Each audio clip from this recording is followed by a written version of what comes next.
Hey friends, welcome back. This is David Hong, and once again, it is my duty to share with you the habits, beliefs, and mindsets of high performing Asian creatives. Today, my guest is Sierra Katow. She's a stand up comedian, writer, actor, podcaster, and a full stack developer. Quite the combo of skills. Besides her stand up, which is her main pursuit, her more recent work includes writing for the HBOmax animated series Close Enough, voicing two characters in Disney's Raya and the Last Dragon, and many, many more. The list goes on. Oh, and did I mention she's a Harvard graduate majoring in computer science? This girl does so much. It must be the coffee that she says she drinks. You can also watch her stand up on YouTube, but it's always good to support if you can, as she posts the dates and locations of her next stand up gigs on her website at sierrakatow.com, SIERRAKATOW.com. I had a really fun conversation with her, diving deep into the way she does stand up, writing, and how that's refined over time. I think there's a lot of good nuggets that people can take away from this conversation. And if you want to bounce around, you can always do so by using the timestamps I provide. Without further ado, here is my conversation with Sierra Katow. Enjoy. Hello, Sierra. Thank you for being on the show.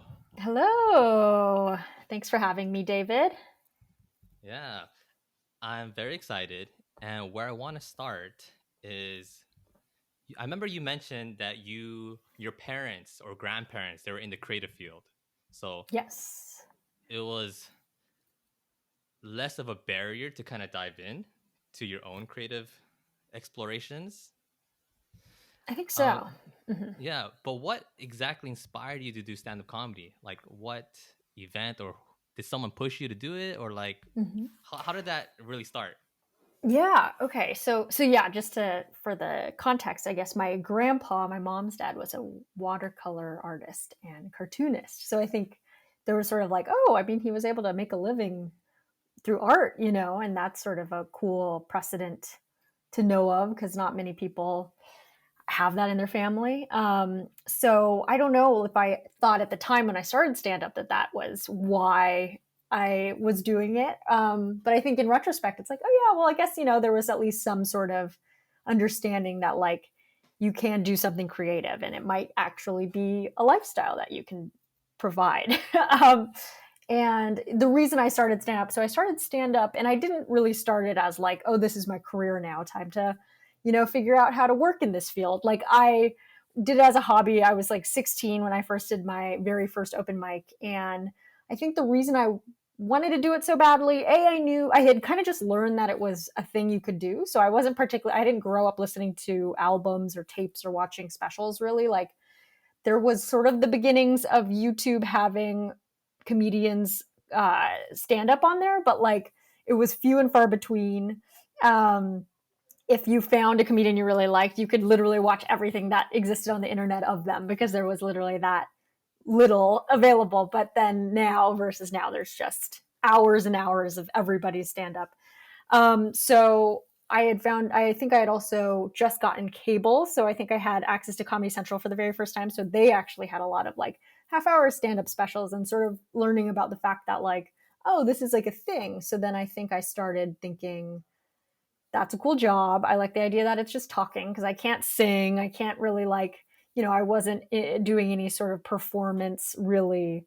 And it felt like a good bridge between like the speeches that I did for student government and performing. So it was definitely like within what I felt like was my wheelhouse of skill. And I knew I had some amount of like sense of humor because my parents are funny and I feel like I like to make them laugh and make my sister laugh. My sister was funny and my friends, I always gravitated towards like the class clown or the funny person often. And, so I think that was sort of the reason why it felt like a possibility, but I definitely only started as a hobby and yeah. Did you have like a go-to joke before you started refining your list of jokes? Oh, I didn't have. Well, I mean, I think overall, I definitely like most comics, like say a lot of jokes multiple times so that you can kind of refine them. So, I mean, I remember the first joke that I told was like a farting joke, which I thought was pretty good. And it was funny. I got a lot of laughs on the first try, and I said that for a little bit, until you retire it and come up with new jokes. So yeah, I didn't. I mean, I think that was probably the only stand-up joke that I remember from that time. All were pretty bad, like as they should be when you're starting out. Fart jokes are timeless, I think. So I feel like that's a good start. Yeah, the hope was that it's evergreen. Do you feel like it's harder to become or try stand up in today's day and age of like this cancel culture, everything like a lot of Mm. words can make people feel sensitive. So yeah, I want Mm. to hear your thoughts on that. I was starting out. I don't know. Like I think I see what you mean. Yeah, I mean there's more like of a possibility that like you might say something and it might be posted online against your will or something, right? But I think there's just so much noise out there. Like the odds of like if you're starting and you're doing an open mic and somebody like posts it, unless you're saying some like really outrageously horrible stuff that you probably should be canceled for, like I don't think it's going to garner much attention to be canceled. And the kind of cancellation stuff really only comes to comes to people who are have a decent amount of career right to destroy. Mm. uh, so I don't think like hopefully getting started is easier because there's more ways you can. There's TikTok, like you know I think just doing the traditional open mic system, though totally viable, hopefully is not the only way, and people don't feel that way anymore. Like I think when I started out, certainly I started out probably, if we're counting when I was 16, like almost 10 years ago. I mean, yes, 10 years ago, if not more, I think 10 and change. And so um, I feel like at that time, you pretty much had to do open mics if you wanted to do stand up, but at least there was like a little bit of an understanding that like people were kind of doing YouTube, even if it's not stand up proper, but like vlogs and things like that, if they want to be funny in a different way with a different audience. So it certainly wasn't as restrictive as like 10 years before that. So I think like what's nice is now, though you get more attention and internet possibilities to maybe get you in trouble, like that also means there's way more ways to also get you in the spotlight, if that's what you're going for. So I think it's a trade-off. Yeah, has that approached? I mean, has that changed your approach in stand up though? So, for example, I know a story with Chris Rock. He goes to all like the low, like unseen open mics, like refining the same jokes over and over and over, just putting in those hours, grinding it out. Is that kind of like the same approach that you use, or do you kind of, I don't know, because of the pandemic, is there like a different approach that you found out that works for you? Mm-mm. Yeah, I mean, I think that's probably the approach most people use is like you try to do the joke a lot in front of a live audience and see how that works in multiple different live audiences. So yeah, I would say that's kind of what I do. And then pandemic, has that changed? I mean, just fewer shows indoors and in person, especially for the last year and a half. I think the past few months, we've kind of come back, and the Delta variant kind of like made things like, oh, maybe I don't. Who knows? So yeah, I mean it's fewer, and there's some online things that took place like Zoom shows, but they're not my favorite. I feel like it's a very different vibe. So sometimes even the jokes that work on Zoom don't work in person, and the jokes that work in person don't work in Zoom, and yeah. So It would suck but yeah, if I it mean the idea is lagged you have during the punchline. Oh my gosh. sure, yeah, and also I feel like you're it's like this. It's like you're in people's living rooms and they're at home with their families. So what you can say to them versus when they're out drinking at a club is very different. Yeah.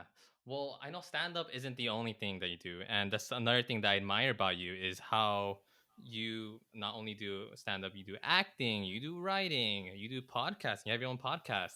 Shout out to Stay Positive, right? Oh yes, thank you. Yes. Got it in Cause there. Nice. and you're also a full stack developer.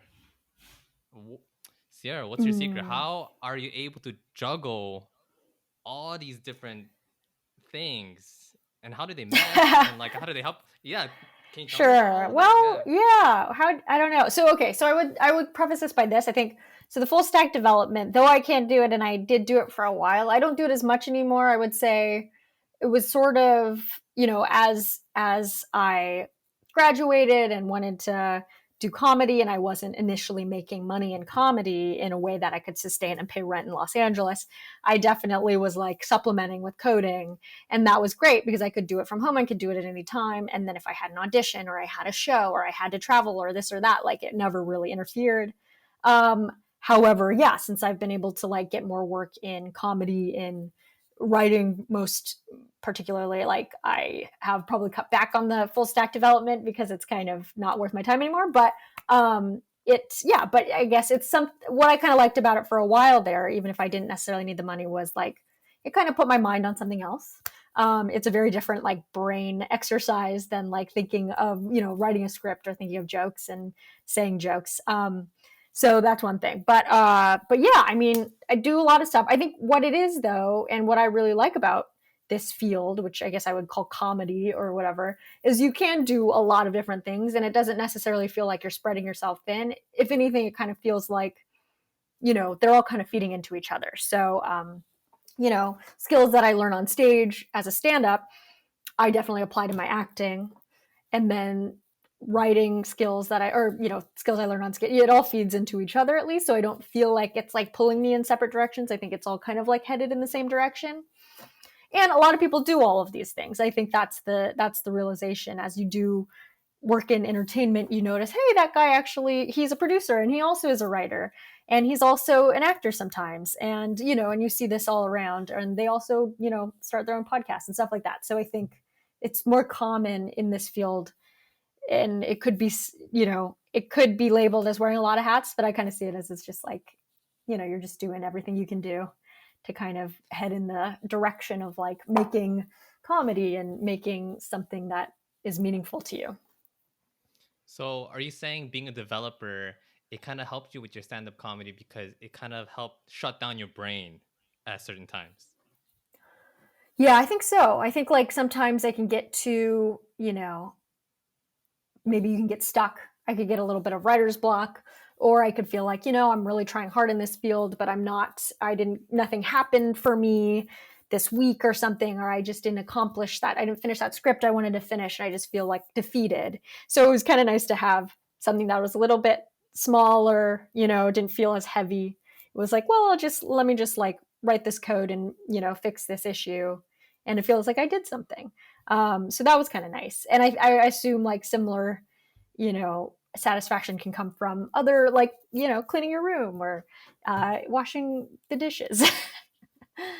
Yeah, it's very tangible, like you said. Like you're checking, you're ticking something off in your box, Mm-hmm. and because you have so many different tasks, though, are you approaching the order of your tasks in a certain way? Because, for example, like let's say writing can take up a lot of mental space. If you do your coding task in the morning, I don't know if that would affect your ability to write later in the day. So is there a certain structure that you have? I don't. I mean, I guess that depends. If I'm working in a writer's room, then that will take priority because it feels like a real job. You're like showing up to work every morning. You have people that are looking you in the face, to be accountable to. And you have to show up, you know what I mean? Like, so I think that to me always has taken priority because it feels like, it feels like a regular job with real people. And it's fun. But I would say, yeah, so some of the other stuff that's a little more hands off, that the coding or like things that um, maybe don't have a strict deadline too. Like if I have a script that I'm working on just for me that I want to make eventually, but I'm my own boss there, I probably put that in the back seat, unfortunately, because, I'm kind of like, well, if I don't write the script for the show that I'm working on, then I'm definitely going to get in trouble. But if I don't write the script for myself, then I can just tell myself, hey, next week, like it's very different. So I think oftentimes I default to like being the student where I'm like, oh, I got to turn in my assignments on time. That being said, I think it's easier to get those easier tasks done. So sometimes if there is like a small coding task or like a thing that, oh, I got to go get my car oil changed or something, then I'll probably prioritize that sometimes because it feels like an accomplishable thing, and rather than the long script or idea that I'm trying to flesh out. So yeah, I think sometimes those can be good to plan earlier just to feel like you're kind of accomplishing something again, give you that momentum. But I don't have like a full, I can't tell you that I'm like, well, then, I time blocked my day so that from 9 a.m. to 11 a.m. I'm doing this. Like, it's really Productivity dictated by master. if I'm in a life. Yeah, if I'm in a job, then I will, of course, show up to the job on time and do all the work. But um, on my own, if I'm unemployed and I'm just my own boss, that's going to look very different day to day, and it's probably going to be a little less productive than I would hope. But I'm trying to be nicer to myself. Yeah, I feel like that's important when you're not worrying about having a roof on top of your head. It's definitely more sustainable. You're playing the long game in terms of, okay, like Sure. you can also have your ideas marinate over time. Like, oh, I Mm-hmm. had this script idea for myself, but in 2 weeks time you've experienced something at a bar and you're like, oh wait, I can add, sprinkle this in on my script.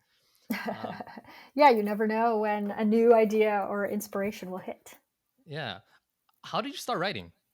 How did that transition come about? Where, not a transition, but how did that just into your life where you're Yeah, writing writing scripts? scripts, writing for TV. Yeah, so something I've always wanted to do. I think, for a lot of stand-ups, that is something that like comes naturally, because people in the industry will be like, "Oh, you do stand-up? You know what? Actually, we need a writer for the show. That's a comedy, so you'd be great for it because you clearly write stand up and comedy."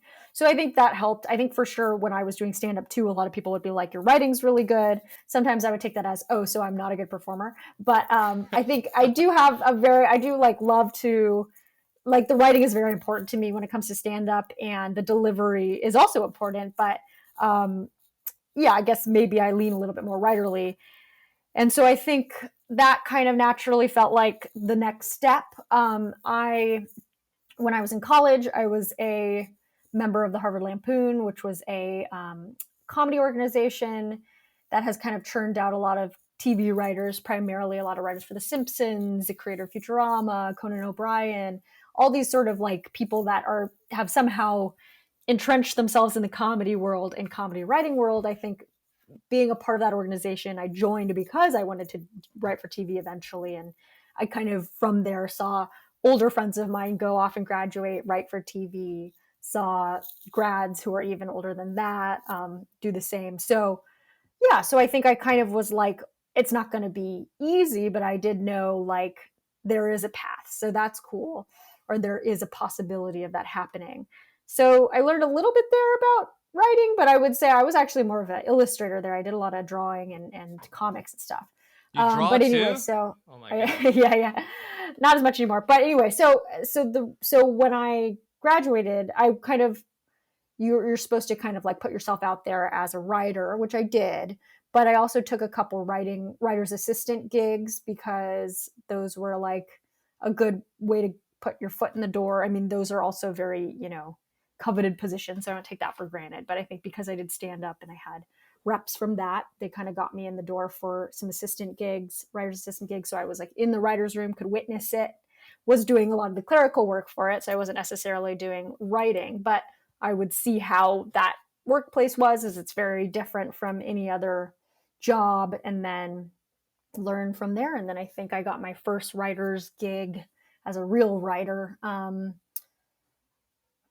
a few years ago, I know 2018 or something. And then from there, worked on a few shows, and yeah, and then that's been a really fun thing. And thank God I had that during the pandemic, because obviously stand up kind of went on pause. And I think writing was able to chug along via Zoom. Yeah, people have been sitting down more often instead of doing stand up. Yeah, lots of sitting in this Terrible joke. chair. I mean, a fact too. A good joke fact.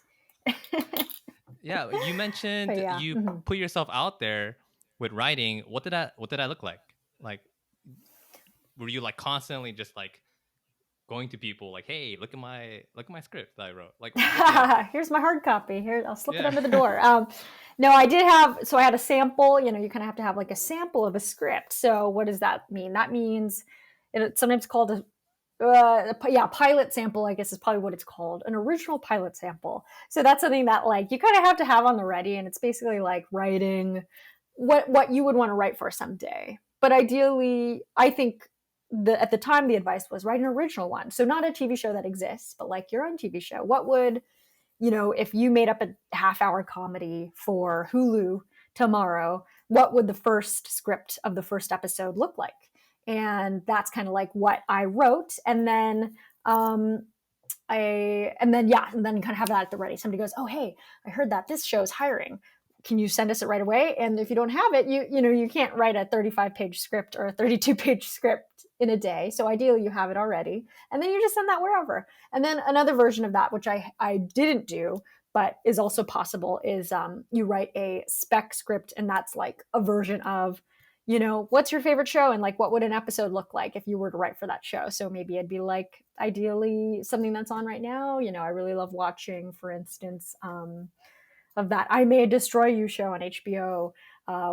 Say you'd want to write for that someday, you write an episode of that. And I mean, that one's a little tougher because it's like clearly one person's vision in many ways, but also like an ongoing plot. But like kind of when they had those more shows like The Office or Modern Family, where it could be like, you kind of just get a very concise story in one half-hour episode. Like you could write that too, and that's like a sample of like, hey, this guy knows these characters, knows how to joke, and it doesn't even have to be for that specific show, but like, that's kind of a sample of your work, kind of like a work sample or a resume if you don't have a resume yet. Yeah. If anyone wants to explore stand up or writing, is there anything that you would do differently if you were to go back a couple years or 10 years, 5 years? Right. Yeah. Yeah, I think I've thought about this. Well, like, so the thing is, I think especially now, I'm kind of like being like, well, I know people who feel like when you hear people answer this question, they're always like, well, I wouldn't change anything because I am so, then you just never know what butterfly effect that would change the trajectory of their life. And that's always because they are happy with where they're at right now at Mhm. that second. And look, I'm very happy with where I'm at right now. So I'm very tempted to say like, oh, but I don't want to change anything. But I mean, I think one thing that I've noticed repeatedly of myself is I never really gave myself that much credit. So I would go into a lot of places thinking, I'm not good at this. What can I learn? I have no idea what I'm doing. And the truth is, that's probably partially true. And I think because of that attitude, I learned a lot more.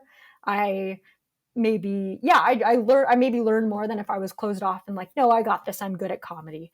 But I think I also didn't give myself enough credit in many instances where it's like, I'll often, especially now, I'll sometimes be the most experienced person on a stand-up lineup, or a more experienced person sometimes in a writer's room. But I think I look young. I am young, but I think people look at me and they go, you're fresh out of college, you've never done this before. And or stand up when I've been doing it maybe over twice as long as they've been doing it. And Yeah, you're I like, excuse will me. not be no, and I don't even think I might be projecting this on them because it's not like they say this to my face, but I think I will oftentimes play that role. Like I don't know what it is, but I will be like, oh God, what did I don't know. It's just very strange. I think I will project on others that I think they think that I'm inexperienced. So I will play the role of the inexperienced person when it's like, actually, though, I have been doing this for a long time and I probably should give myself more credit. But it is what it is. This is just the way that I operate sometimes. And I'm trying to be forgiving to myself and not regret too much of that attitude. But yeah, overall, I think that's the one thing where I'm like, you know what? I probably could have been, either, I don't know, been a little bit more confident over the years. Yeah, I think that's very insightful, and it's good that you're aware. You're saying that because you had this curious mindset, it helped you grow. However, if you were to go back, you would just probably approach the people, the stage, just a little bit more like, you know what? I've done this before. I can do this again, right? Yeah, that's a much concise, much better way to put what I just said long-windedly. But yes, you're exactly right.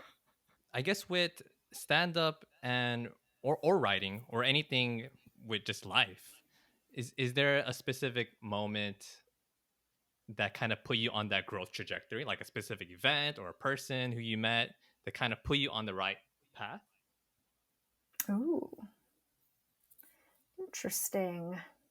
Yes, Hmm. indeed. Well, I don't know because I kind of feel like, in many ways it's like it's I think also this is like a memory flaw of mine. Sometimes when I'm in a moment, I will feel like, "Oh, I've always been like this and we've always been like this." Or like, I've always thought this. Even when I've just learned something new the other day, it's hard for me to remember there was a time I didn't know that thing. Um and I think, yeah, I mean, I'm sure there were, because I know I was a convicted person in high school. I was very set on being a computer scientist, or not even that, like a software engineer. I think I was, I Whoa. had taught myself how to code when I was like quite young. And so for middle school and high school, I was like, well, this is obviously something that I will be doing because I enjoyed it and I was good at it. Um, so clearly I wasn't planning on being a comedian then, but somehow I did turn out to be a comedian. I think I will say, I remember sophomore year of college, I kind of decided to do that. And the reason to do comedy, because I distinctly recall that was when we had to declare our majors. And I chose computer science, but I think I kind of chose computer science because I thought, okay, if I choose, and this is very weird reasoning, but I think what I believed is if I choose computer science, then I can kind of coast having a computer science degree, go do these classes that are like not as interesting to me as maybe learning about the history of, I kind of also wanted to study history. But I think my thought was if I study history, then I might not be able to be a comedian because I won't be able to make that money, say, get the job that will be able to let me have a creative career on as a side hustle or whatever you want to call it, Yeah. versus if I studied computer science, I could maybe more easily get a job that paid me enough to pursue comedy, um, hours wise. And so I think deciding to do computer science somehow did that. I don't know. And I don't know if it was like, I think I just recall, I mean, and I give a lot of credit to, say, like my peers in college. I think I'm still close friends with my roommates, and a few who weren't exactly rooming with us, but like were our good friends. And they were all so encouraging about my comedy. I think we were all pursuing different things. So I kind of felt like I had this to offer, and I think watching them be so passionate about what they were doing, um, and value what I was doing still, even though it was very different, like that probably helped me be more confident to like really go that path. Um, so shout out to them. Yeah. Shout out to the people at Harvard and your high school. I feel like you grew up in La Crescenta, I heard, Oh yeah, right? La Cañada, right La next Cañada, door. Mm-hmm. right next door. Yeah. Yeah. Well, I want to say that I appreciate kind of this or acknowledge this path you've taken. I feel like going back to our previous talk before the recording, we're talking about kind of being someone who's irreplaceable. And I could be wrong, but I feel like coming from a coder, just a pure coding standpoint, I feel like there are many people who can probably do the same work you're doing. And like in the near future, it could be something that's automatable. But you being Mm. a stand up, like no one can replace you. You're so I don't know. I unique. got to get those stand-up robots. They're coming for us. They're coming for our jobs. Yeah, they're gonna No, but mimic yeah, your I voice. mean, right? Yeah, I mean, they'll definitely have better jokes than I have, better punchlines, better timing. They'll optimize the timing. I think I agreed though that that was a concern a little bit. I think I had also a little bit of a. I mean, we now are in it, right? The pandemic and everything, and just general news. But I think there was sort of an understanding that like there's something's going to happen. I kind of had like impending doom, like the apocalypse is going to happen, so I better do something that I can do without a computer. So I kind of had that feeling too. But then turns out the apocalypse was a virus that actually made us only use a computer and not be in person. So it backfired in the end. I guess the wrong apocalypse. Yeah, well, at least like you said, it helped you kind of like sharpen up other tools in the toolkit that will help you with your stand-up comedy, like writing and all these Sure, other yes. jazz. Yeah, that's right. Good call, David. Yes. Uh, I That's my remember intention. Uh-huh. I remember hearing your most impactful book that you've read was The Defining Decade. Mm. At Is that this time, yeah. Oh, is Do I remember much of it? Yeah. Uh-huh. is it different now? Is there a different book that's kind Oh, of been I more impactful? remember that one. I mean, that's a thing. I think I forget a lot of things. So I don't even recall what exact, but I think at that time, yeah, for sure. And that was cool. Um, let's see. Are you asking if there's other books since then? Uh, yeah, I guess because you don't remember the impactfulness of the book. Clearly, that didn't last long. Yeah, that decade was real short. Yeah, is there like in the past year or two, like is there a book that you've read recently where you're like, oh, whoa, like it's helped me really reshape Yeah. my frame of thought? Yeah, I mean, I think I listened to a lot of audiobooks during the pandemic, which was cool because that's sort of a thing that I wasn't doing before. I mean, I listened to this one book called Barking Up the Wrong Tree. And I think the I've heard of author that. is Eric Barker. So I think it's like a play on his last name too, which is kind of funny. But anyway, he also had this newsletter. And so I subscribed. So that also is reminding me about it specifically. But basically, it was like a bunch of, it was sort of like a bunch of different counterintuitive things about the way we look at the world, particularly in business and stuff. You know, it's kind of like a business book. But I think one of the main things that I recalled, and this is probably because it's relatable, but it's like, you know, valedictorians, they said, of high schools aren't necessarily the most successful or something. There's just like a lot of things where it's like, yeah, you know, sometimes skills that you learn in school aren't necessarily applicable to the world, which is Were something you a we all know valedictorian? now. Our school actually got rid of valedictorian, I think, at some point because it was too, I don't know, toxic. Okay, so I was that in the book's helpful top so far. 3% of my class, whatever that means. Wow. That was our little thing on the little program. Uh-huh. A disaster. I mean, yeah, I think grades are dumb, but at the end of the day, yeah, I think a lot of the things, you know, in that book were like just sort of making you question the way that people might think about it. Do nice guys finish last? They said, actually, nice, you know, if you look at the graph, it's like nice guys either finish like first in the very beginning or at the end. And then in between are all the mean guys, I guess. I don't know. I mean, again, it's like, well, what is this data? But yeah, so that was like another question, you know, theory that he questioned. Yeah, that was a cool book because it just kind of made you like think about stuff. And I love that kind of shit. I think a lot of like taking things that I just want to see the stats behind it. I kind of want to see, you know, if all these assumptions I'm making about the world and my behavior are actually worth my while, you know? Yeah, I guess that book shaped your approach in relationships because you brought up nice guys. Oh, well, I don't think it's necessarily, I applied that to everybody, like nice people, but like, yeah, you mean like men, Yeah. nice men? Do nice men fit? No, I think I meant, so I think what that means is that wasn't necessarily relationship wise. That was that they meant it more in like if you're too nice, like at your job or something, are you never going to get promoted because they're like, oh, she's so nice, she doesn't need to get promoted. Like that's what I mean. Like I think it was just like, Hmm. you know, does being nice make you, you know, oh, here I'll open the door for you, I'll let you go first. Then you're the last one. Oh no, you know. That's the sort of nice guys finish last that he was talking about, I guess. But I could see, but yeah, I think that's also applied a lot to like men in relationships trying to date women. Oh, if you're too nice, maybe they don't. I don't know. I mean, I don't advocate for being mean, so I don't think Of that course, yeah. has ever worked on me. But as a girl, but no, I think I also I was just thinking in the sense of like my own demeanor. You know, I think there's certainly times when I feel like I can be overly passive, maybe in work and career. I feel like it's a fine thread or like a tightrope that we're learning how to walk on. Like I'm a big believer of putting on my own oxygen mask first before putting on helping The others baby. put on theirs. Yeah. Yeah. The baby. The Uh, baby, yeah, that's sitting next to you. Uh-huh. so that's why I am very. I'm a big advocate of like having my morning very sacred. I mean, I don't want to say the word Mm, morning ritual, but it's because it's kind of like very trite yeah. nowadays. But I really try to, okay, when I wake up, it's, I'm doing these tasks first.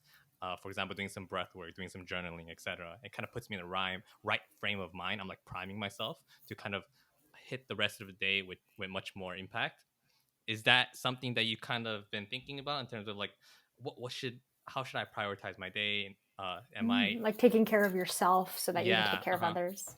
yes, You know, yes. well, I have a question for you about morning stuff. Do you feel like, because here's what I mean, this is my worry about too rigid of rituals, is that if something comes up in the morning for you, like, oh shoot, I couldn't make my coffee because the guy came, I had to tell, or something, something happened and it threw it off, do you feel more like, is that ruin the rest of your day? Mm, I kind of follow the same mindset of your friends, where it's like life happens for me, not to me. So I kind of see that as a learning opportunity, where it's like, this happened for me to learn that I have Mm. to prepare myself better. Like, let's say the night before, or let's say just recently. Yeah, I do agree that I'm like, am I too rigid? Like, I'm going home like too early. A lot of my friends are out. I'm like not getting that social connection that I feel like a lot of us need. So I'm Mm. like, how can I be more flexible with that? And I feel like my approach with that is kind of hitting very low bars to hit. So if I were to put a fitness analogy, the goal isn't to get a strenuous 1 hour workout. The goal is to just move for at least 15 minutes. Like, at least anything above that, I'm playing with house money. Does that make sense? Yeah, Yeah. yeah, I like that. I see what you mean. So with Yeah, journaling, yeah, awesome. do you know the book The Artist's Way by Julia Cameron? I do. I think it's right here on my desk. I haven't really Oh, done it, but yeah, I've made it a little bit in the morning pages. I've done yeah. that. I mean, that's been a big introduction into the world of journaling for myself. So it's like she mentioned, it's 3 pages long form of writing. And that takes a good chunk of your time, especially in the beginning. You're like, what do I write about? Um, Sure, yeah. Especially if you got a big notebook. That's one friend was like, "Gotta get a small notebook because in 3 pages is not that long." I yeah, get a just use small notebook, your David. notepads Yeah, yeah, a tiny or little your post-its. Yeah. post-its. Yeah, there you go. So that would take me about uh 45 minutes every morning. And I'm like, wow. I mean, it does put me in the right frame of mind through the rest of the day. Like Cool. I'm like dumping all that junk that's in my head. But like, yeah, I need time to sleep. I need time to do all these other things. So I've now like kind of restricted it in a way where it's like, okay, I want to at least write what I'm grateful for. And then everything on top of that, yeah, it's extra. I see. Yeah, no, that's great. I think that's good to know. I think that's exactly like the hope that I would have for, a morning thing to be good for. I think I was always worried. And occasionally, I think when I was more rigid about my morning, I would, you know, feel a little thrown off if something didn't happen that morning. If it was like, oh, and then I didn't do that. So maybe that's why I messed up today. It kind of gave me reason, probably. But this was many years ago now, like Hmm. 4 or 5 years ago. So I think I could probably give it another stab. But I mean, I love my coffee. I love Of course. to take the time to myself for certain things, and I think if I were, I mean, I feel very, I'm thinking a lot about this now because my sister is pregnant. So we're going to have, a new member of the family in December Congrats. in a couple months. Yeah, I'm very excited. And I think, overall too, I think it's always been a question of like, well, I had such a giving mother growing up. And I think that's been a big question that I've had with like my sister and a lot of my cousins, and if you have, want to have kids or not. But I think also like I feel like this time in my life when I don't have kids and I have still like a lot of time in my day. You know what I mean? Like I feel like it's a great time to spend time on yourself and invest in yourself. Not that when you have kids you have to completely um, lose yourself to that identity. I think, Hmm. in I fact, agree. I would hope not to, because that's sort of the evolving understanding of parenthood and motherhood now. Hopefully, is like, hey, and also mothers can be humans. Yeah. What about that? But I think for sure, I am really trying to enjoy this time of my life where I can be selfish sometimes too. So what does that look like? How does Sierra Kato, enjoy herself? What's like your way of rewarding Hmm. yourself, or a day well done, or a task completed and you're proud of it? What does that look like? Sure. Yes. I mean, I love going out to eat, which was tough during the pandemic, obviously. So kind of took a pause there. We get some delivery. But yeah, I love to try like nice restaurants or go out to a bar or something. So that's always been a perk that I would love to do, like if a celebratory moment or just like a fun thing with friends. Um, and yeah, and I mean, I guess let's see. I guess that's kind of the fun thing. I mean, I feel like I was somebody, as a kid growing up, I didn't go out to eat a ton. We go out to eat sometimes, but it was very like, even though I grew up very You're busy comfortable, studying. like everything was fine, busy studying.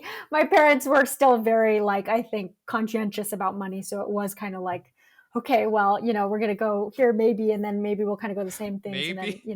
we pretty much just eat at home, and then also like don't get a drink, Asian family and only water, all this stuff. So then it's so fun to be an adult because like, ooh, maybe I'll get iced tea, it's it's like a whole thing, right? Like that's special because you're spending like $3 on a drink.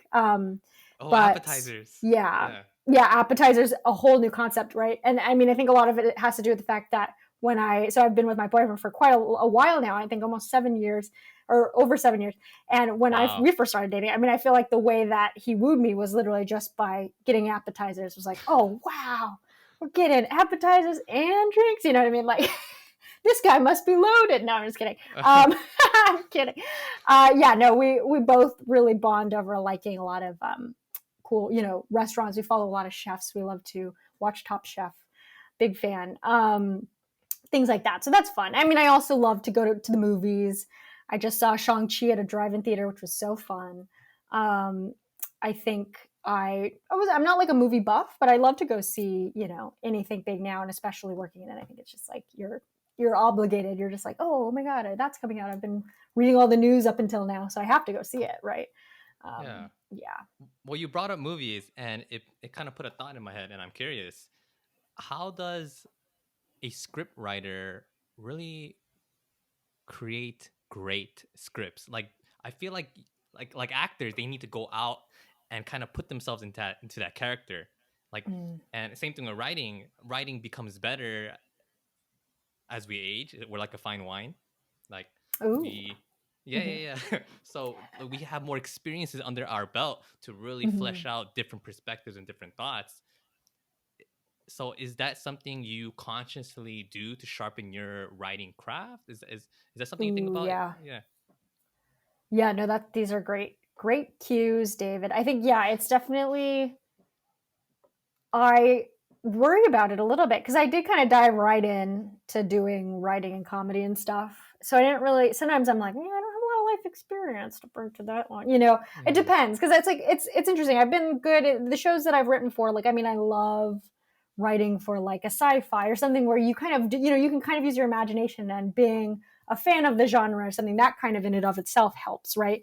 But certainly I could not write a show on what it's like to be in prison, or like, I couldn't do anything really in that realm, and so many other shows that are great, and I love to watch. Like, I'm like, there, what would I bring to that room, right?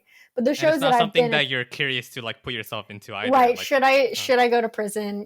I mean, maybe yeah, someday it'll happen, but I think at the moment I don't have plans. So overall, yeah, it's definitely like, I think I remember when I was in college, I went on like a little, our school had a winter program where you could go and kind of learn about Hollywood, and it was called Harvard Wood. Anyway, it's rough. I'm just kidding. It's a great program. So we did that, and a lot of people who wanted to be writers, they were like, "Hey, if you want to be a writer," and these are all coming from older experience producers, writers, people in the business. They were like, "Yeah, you should probably just live your life first and then come and write, because nobody wants to hear about it from you, a 21-year-old recent graduate from Harvard." That being said, I did not take that advice. But the reason I didn't, I justified, was because A, I was doing stand up. So it's like, well, we got to start now. And you then had good B, fart I jokes. also wanted to act. I had good fart jokes, great experience farting. So I figured, listen, I'll bring that at least. And then second was that I wanted to act. And, there's such a pressure on being young, starting young when you're an actor, especially if you're a woman, So I think I kind of was like, well, we got to hit that right away. So, I'm already aging out here. I'm 22, when you graduate. So anyway, I think, yeah, but I totally agree that, like, yes, I think it'll only get better with age. It'll only get better with experience. And when I'm in a room and I'm writing about a family, like the last show I was on is HBO Max is Close Enough, an animated show, adult comedy. what's fun about it is there was a family thing, I mean, there was a family in the movie, in the show, but like I didn't know how to write, say, like parenting stuff, you know what I mean? Because I've never been a parent. So to me, I Mhm. could kind of like extrapolate based on podcasts I've heard. But like I was totally not going to be the one in the room who's like, I don't know, I'm an maybe actually expert. it should be like this. Yeah, like there were legit parents in the room who like definitely would know that better than I did. So that's what happens is you end up being in a writer's room where there's a bunch of different people and everybody brings their experience. And I'm going to have more expertise on what it's like to grow up in LA than somebody who didn't. But like, I'm not going to know what it's like to be a landlord or a professor at a college or something, which would be other people's expertise. So yeah. I see. I see. Is there a certain goal you have right now with writing or stand up? Ooh, goal. The classic I question. yeah. I mean, I always have certain goals that have hung over my head for stand up. I think there's like, especially because I kind of feel like I focus more on writing, so a lot of the stand up stuff kind of was on pause. So I would love to, do a late night appearance or whatever that, late night stand up appearance. Um, that being said, I haven't really like I think there's definitely a process to do that I have kind of gone down, but also sometimes I feel like you said, like it's so special, these things, they kind of come around once in a while. So I want it to be good. So I'm not rushing in the same way. I think if I was just starting, I was like, I got to get out there, I got to do that. Then I could do the set that I wanted to do. And that's kind of like, this is me set. But kind of now that I've done it for so long, I'm like, you know what? I want it to be special and I want to actually say something that's different than that's been said. And there's been hours and years and long stand up that's all good and people have said really great stuff. And I think I want to contribute to that. I don't want to like repeat that. Um, so that's a goal I have. I think with Writing. writing, I mean, writing, I think overall, I definitely want to sell a show that I've been working on for a really long time, for a while, not a really long time. That I've been No one will know. developing for Just a say just while. a long time. Yeah, I've been developing it with another writer friend and a production company, and I think it's really good, and I'm really proud of it. And um, that would be really cool to get made, and I think we're on track to hopefully do that someday. And it's kind of the powers that be that will decide that finally. But I think that's another goal that's sort of always been there, because when you're working on something, you're like, well, I'm not working on this to throw it in the trash at the end of the day. Like, I'm working on it so that hopefully someday it can be seen. Mm-hmm.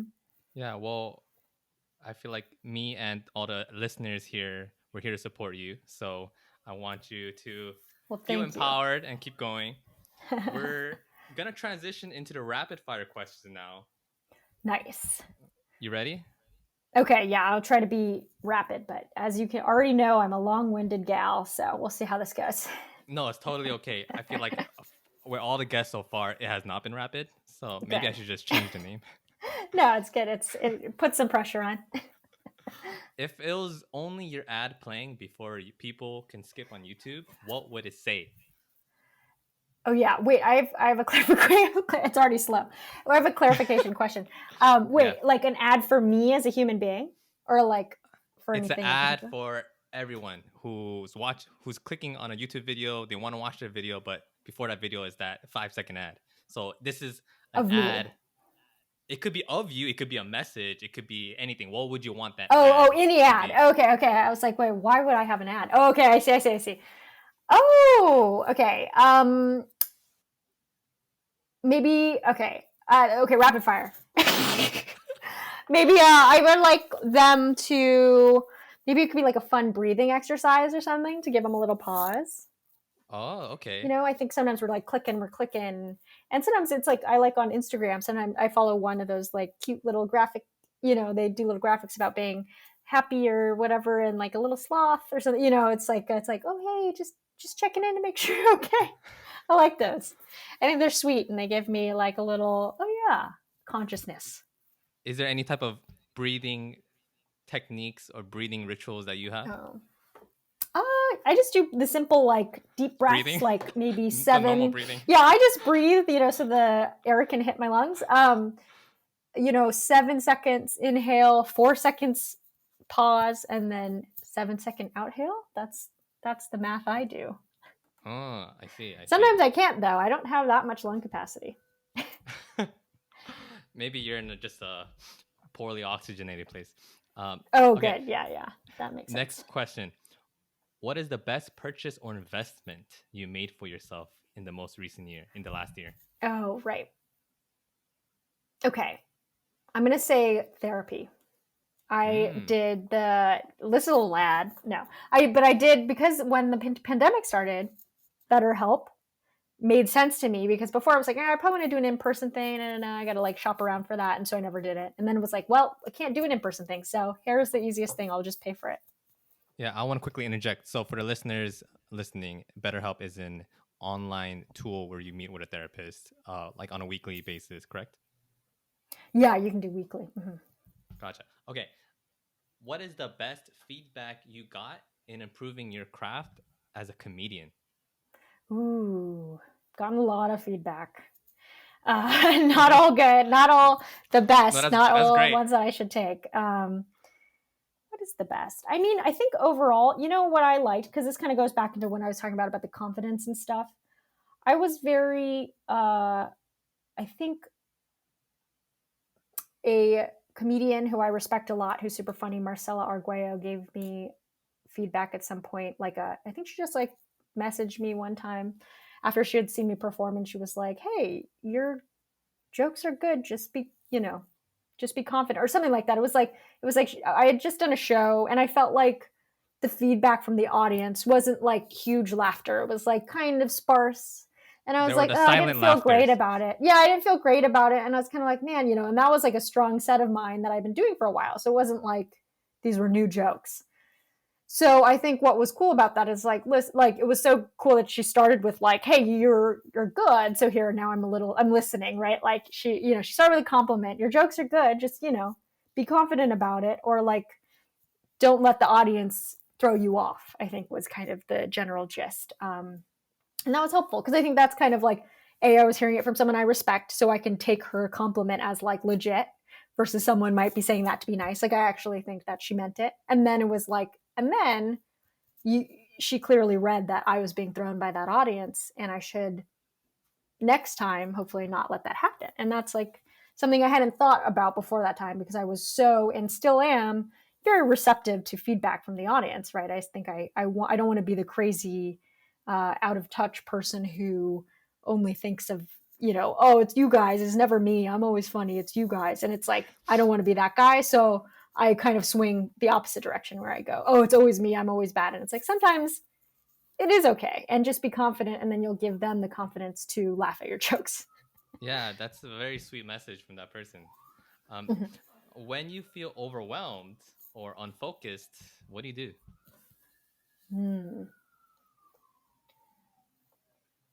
Oh, okay. Happens all the time. I mean, the breathing helps for sure. I think so that doesn't always help me sometimes. What my therapist actually helped me with recently was thinking about things as like 8 seconds instead of 7. Yeah, I No. do even bigger lung capacity, worse air condition. The like thinking about things like kind of visualizing something. So I was visualizing like a kind of doughy Play-Doh thing, because my whole thing is I sometimes go into the future, so too far into the future. So I might worry like, oh God, I'm not getting this done, which means that I'm this, and then that means I'm a failure, and then that means in 10 years I'll be a failure. Like I can just go forever. So I think it was nice to like visualize something that has nothing to do with that, and sort of understanding that like that big weird Play-Doh thing is going to slow you down. It's like driving into a big piece of gum or something. Oh.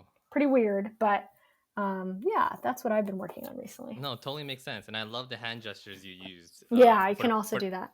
For the people listening, she was just kind of like doing like some Yeah, Doctor I was Strange basically filling thing. up a big Play-Doh thing in front of me. Okay. What is an unusual habit or something you absurd that you love about yourself?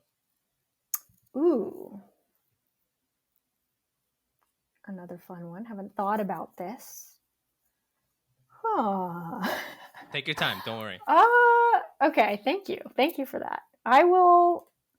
I don't know if I have like unusual habits.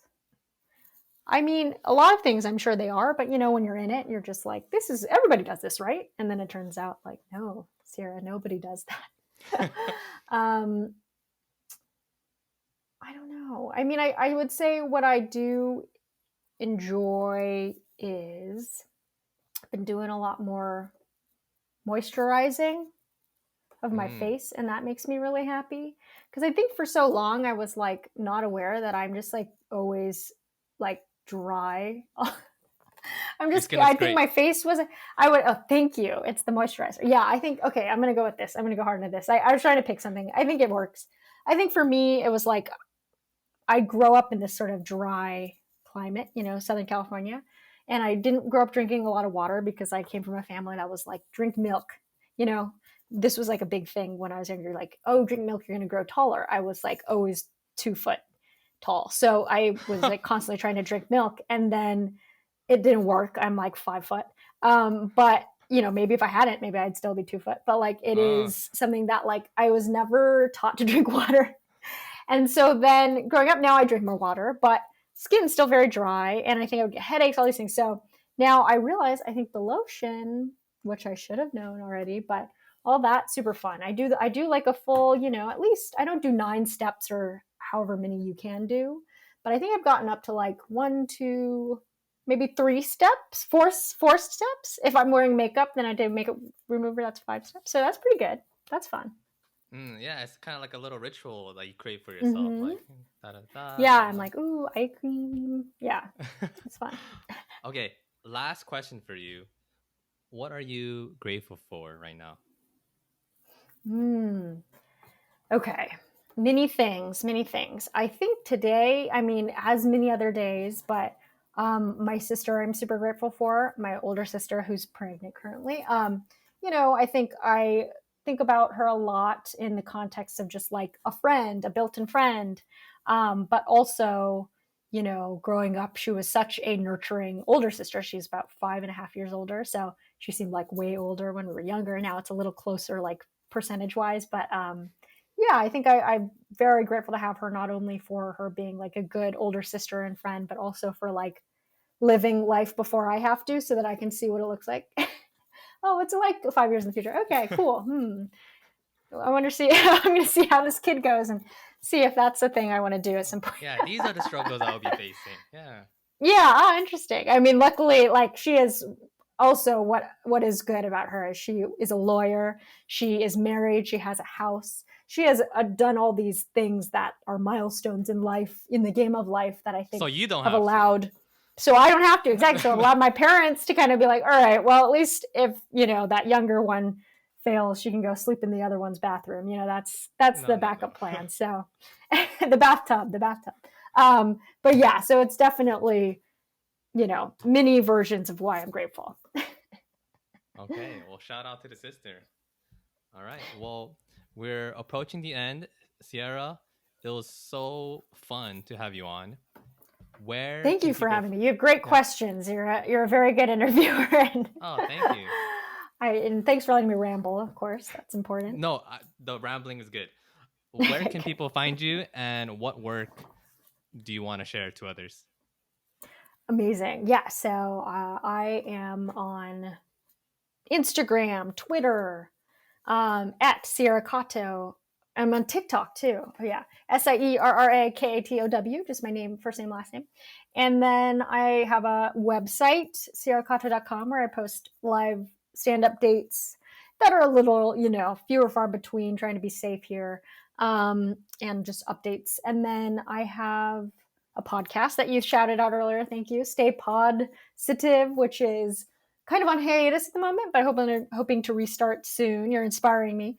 And then and I guess like as far as like stuff that you can see of mine, like I have a lot of stand up on YouTube. I have stand up on TikTok, and and I wrote for Earth to Ned, which is currently on Disney Plus, and um, a couple other shows that are coming out in the future. I think one on Disney Junior for little kids, for people who have those, called Eureka, which I think comes out, I want to say, before the end of the year.